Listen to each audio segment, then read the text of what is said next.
Et une autre définition encore, c'est soumettre à une intense réflexion. Et je me suis rendu compte, et voilà, ce que j'ai compris, c'est que quand je, quand je reçois quelque chose de la part de Dieu, il est bon que cette chose devienne mienne et que je la médite. Par exemple, depuis qu'on a parlé des réalités du royaume, est-ce que j'ai réussi réellement chez moi, Seigneur, enseigne-moi là-dessus. Seigneur, j'ai compris. Il y a des choses que je n'ai pas comprises. Seigneur, ça, le pasteur a parlé de ça, Alain a parlé de ça, ça je n'ai pas compris. Seigneur, enseigne-moi là-dessus. Seigneur, qu'est-ce que ta parole dit? Seigneur, je médite, je focalise mon attention dessus jusqu'à ce que le Seigneur a dit devienne ma pensée à moi.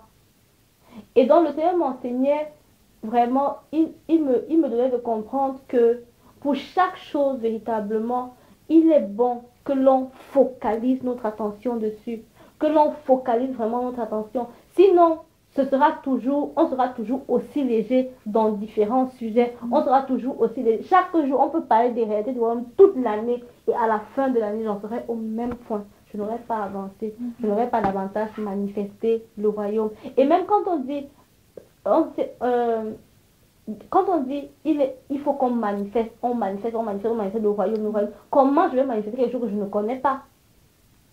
Comment est-ce que je vais... C'est pas seulement le simple fait de lire et de connaître ou d'avoir une connaissance intellectuelle, mais pour que cette chose soit manifeste en moi, il faut qu'elle fasse partie de moi. Il faut que ma pensée s'aligne à ce que la parole dit.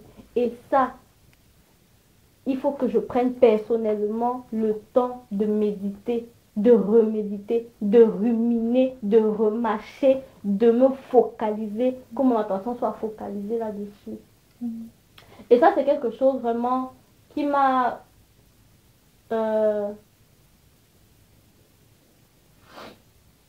il y a le passage de... Quelqu'un ouvre Jacques 1,25, ce sont les passages qu'on connaît. Jean, tu as la Bible, tu as ta Bible. Jean 8,32. C'est toujours Jean 8,32. Aïe.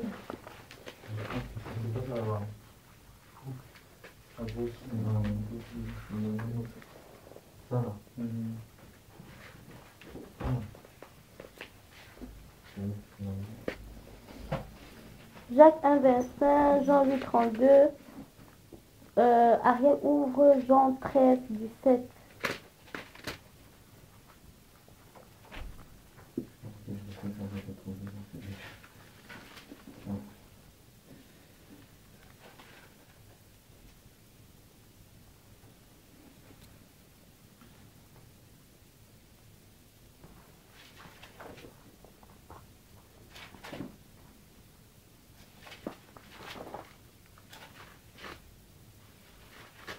Jacques 1,25 nous dit, mais celui qui aura plongé les regards dans la loi parfaite, la loi de la liberté, et qui aura persévéré, n'étant pas un auditeur oublié, mais se mettant à l'œuvre, celui-là sera heureux dans son activité.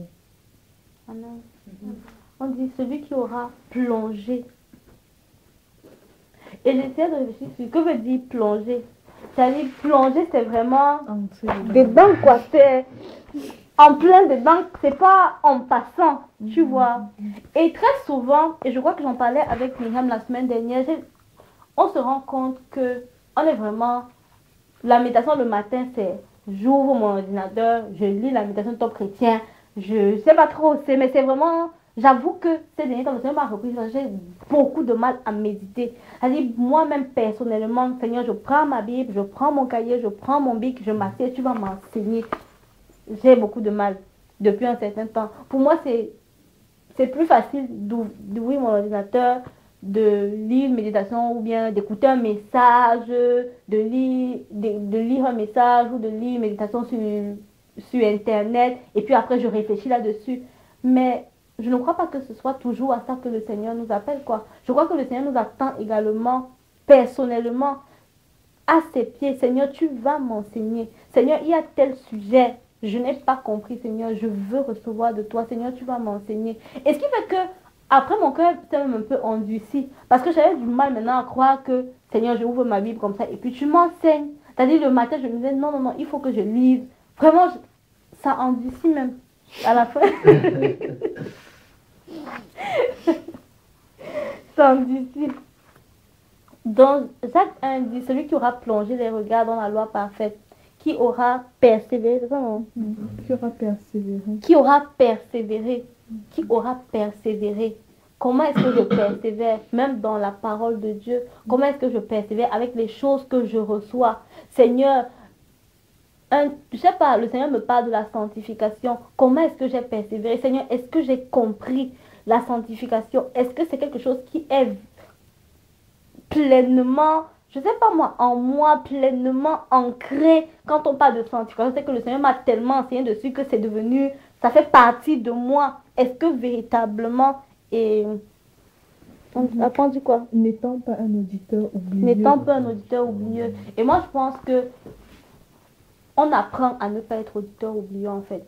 C'est pas, je ne suis pas auditeur oublieux, mais parce que, par exemple, c'est simple, les choses qu'on n'oublie pas, ce sont des choses qu'on nous a répétées plusieurs fois.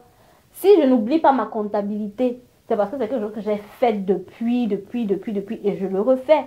Si je n'oublie pas, je sais pas, on peut prendre quoi? Si je n'oublie pas, je sais pas trop, mais si je n'oublie pas une pub qui passe à la télé, c'est parce que ça m'a marqué et que chaque fois, quand je vois, je sais que bon, ça renvoie à telle chose, quoi. Et donc, moi, je pense que c'est comme ça on ne devient pas, ou bien on n'est plus, quoi, un auditeur oublieux. Sinon, de toute façon, si naturellement, quand je lis un truc une fois, ça ne reste pas forcément. Il faut la répétition pour que cette chose puisse rester, quoi. Et après, on dit, mais se mettant à l'œuvre. Se mettant à l'œuvre, c'est dans le même esprit. Persévérer, apprendre à ne pas être un auditeur oublieux et se mettre vraiment à l'œuvre. Et celui-là sera heureux dans son activité. Et donc, je pense que quand on parle, vraiment, parce que cette année, on a dit, Seigneur, on va manifester ton royaume. Oui, alléluia, amen. Seigneur, mais ça se passe comment? Je pense qu'il y a vraiment de se mettre à l'œuvre et de persévérer dans les choses que le Seigneur nous a enseignées. Jean 8, 32.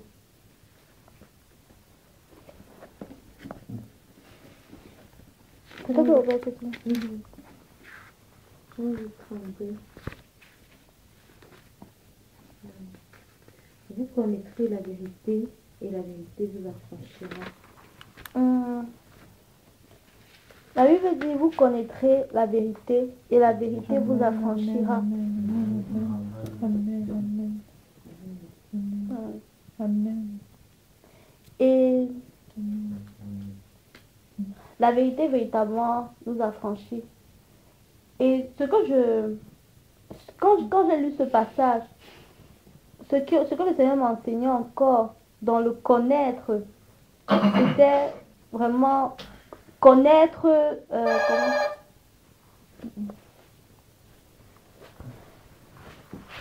ce que le Seigneur m'a enseigné encore dans connaître, je prenais l'exemple de les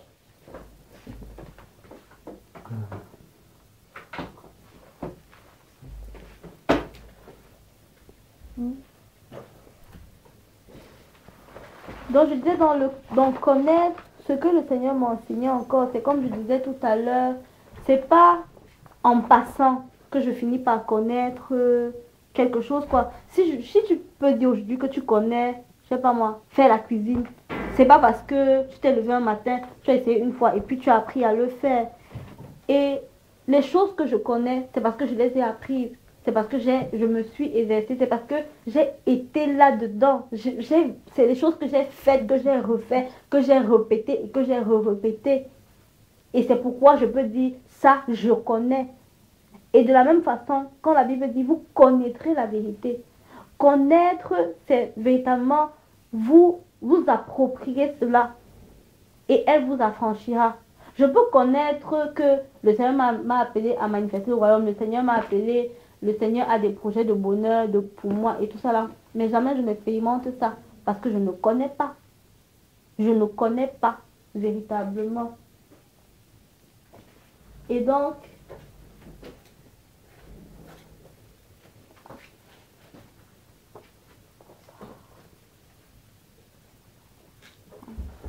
Oui, place.